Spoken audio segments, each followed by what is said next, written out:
Shalom, saya Niki Jessica Sinaga. Saya dari STT Negeri Medan, prodi PAK semester 3. Pada kesempatan kali ini saya akan membahas materi tentang remaja dan cita-citanya. Selamat menyaksikan. Semangat. Nah, saya akan membahas materi remaja dan cita-citanya. Adapun bahan Alkitab terambil dalam Mazmur 1 ayat 1 sampai 3, Yakobus 4 ayat 13 sampai 17, Amsal 23 ayat 18, Yeremia 29 ayat 11. Adapun tujuan pembahasan materi ini yaitu agar kita memahami arti sebuah cita-cita dan harapan, dan kita juga mampu menjelaskan bahwa motivasi sebagai salah satu faktor meraih masa depan. Sebelum kita memulai pembahasan materi ini, pastikan di depan saudara tersedia buku pendidikan agama Kristen agar kita lebih mudah atau menjadi dasar untuk kita membahas materi tersebut. Berbicara dengan cita-cita, semua orang pastinya mengetahui bahwasanya cita-cita itu sangat penting untuk tujuan hidup. Cita-cita itu adalah sebuah impian dan harapan seseorang akan masa depannya. Sebagian juga mengatakan cita-cita itu tujuan hidup. Sebagian juga mengatakan cita-cita itu hanya mimpi belaka saja. Bagi orang yang menganggapnya, cita-cita sebagian impian yang dapat membakar. Untuk meraih cita-cita, ada penting yang harus dimiliki, yaitu motivasi. Nah, motivasi sebagai faktor meraih masa depan. Sebuah cita-cita atau masa depan yang cerah hanya bisa diraih maksimal jika kita memiliki motivasi yang kuat dari dalam diri seseorang. Tanpa adanya motivasi, kita tidak akan mungkin mampu menjalani kesulitan, tantangan demi tantangan dalam meraih cita-cita. Akan tetapi, dengan adanya motivasi dalam diri seseorang menjadi modal atau memiliki peranan yang sangat penting dalam kehidupan kita. Adapun jenis-jenis motivasi, yang pertama, motivasi intrinsik. Motivasi ini timbul dari dalam diri seseorang atau individu itu sendiri, tanpa adanya paksaan, dorongan dari individu lain atau orang lain. Yang kedua, motivasi ekstrinsik.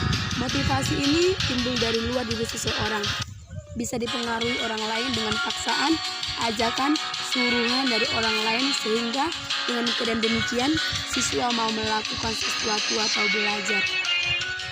Adapun definisi motivasi dalam KKBI, yaitu sebuah dorongan dalam diri seseorang secara sadar ataupun tidak sadar untuk melakukan sesuatu tindakan dengan tujuan yang tertentu.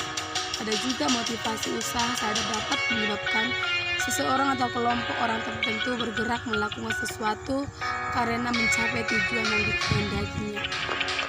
Berbicara dengan dasar cita-cita remaja Kristen perlu mengetahui bahwasanya mereka harus melandaskan cita-cita dan harapan pada kebenaran firman Tuhan. Dan ada satu syarat bahwa cita-cita remaja Kristen dapat berhasil 10 atau 20 tahun yang akan datang. Dan syarat ini tertulis dalam Mazmur 1 ayat 2a.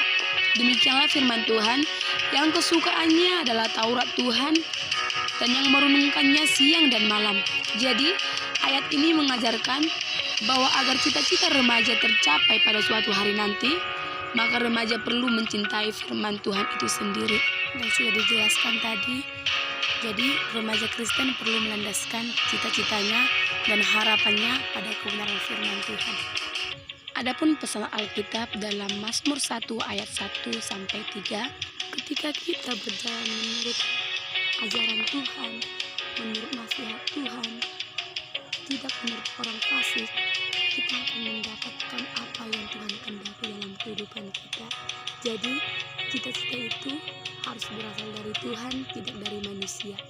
Dan percayalah bahwa setiap orang mengandalkan Tuhan, dia akan tumbuh seperti pohon tepi aliran air yang menghasilkan buah pada musimnya, dan tidak layu daunnya, apa saja yang diperbuatnya berhasil. Firman Tuhan tidak pernah memanipulasi. Jadi percayalah bahwasanya Tuhan turut bekerja untuk mendatangkan segala kebaikan dalam kehidupanmu dan kehidupanku. Ada juga pesan Alkitab dalam Amsal 19 ayat 21 yang mengatakan, banyaklah rancangan di hati manusia, tetapi keputusan Tuhanlah terlaksana.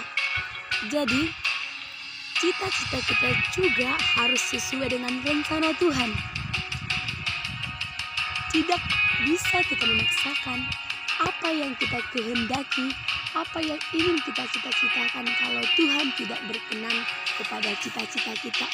Dan ketahui juga bahwasanya rencana Tuhan itu rencana yang indah.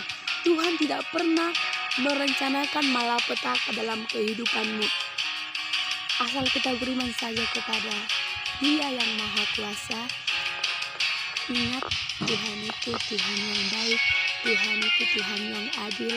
Ketika kita meminta yang terbaik, Tuhan juga pasti memberikan yang terbaik kepada kita. Pesan Alkitab juga ada dalam Yakobus 4 ayat 13. Jadi, kita juga harus melibatkan Tuhan dalam perencanaan masa depan kita. Kita juga tidak bisa hanya mengandalkan pemikiran kita sendiri. Kita juga perlu melibatkan Tuhan dalam perencanaan kita ke depannya untuk mencapai cita-cita kita. Sebagai remaja-remaja Kristen yang beriman, kita harus percaya ketika kita melibatkan Tuhan dalam setiap perencanaan kita, Tuhan Yesus akan turut bekerja, membantu kita, menolong kita. Jadi, kita tidak bisa egois, kita tidak bisa sombong, kita harus tetap rendah hati.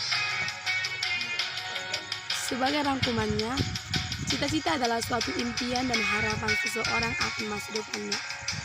Manusia tanpa cita-cita dan harapan bagaikan seseorang yang sedang terlambat atau tersesat yang berjalan tanpa tujuannya yang jelas. Sehingga dengan demikian, ia bahkan lebih jauh tersesat. Nah, seringkali seseorang atau kita menghadapi berbagai kendala dalam menjalani perjuangannya untuk meraih masa depan yang lebih baik. Untuk mengatasi kendala dalam diri kita dan mudah mencapai sesuatu yang kita inginkan, caranya kita harus memiliki motivasi yang kuat dari dalam diri kita sendiri. Sebagai remaja Kristen, Alkitab adalah landasan iman percaya kita. Melibatkan dan mengandalkan Tuhan Yesus dalam setiap cita-cita dan harapan remaja Kristen adalah suatu keharusan jika ingin cita-cita harapannya terwujud. Oke, demikian pembahasan materi kita pada saat ini. Saya berharap kita semua dapat memahami dan mengerti pembahasan materi kita pada saat ini. Oke, tetap semangat dan andalkan Tuhan. Terima kasih. Shalom.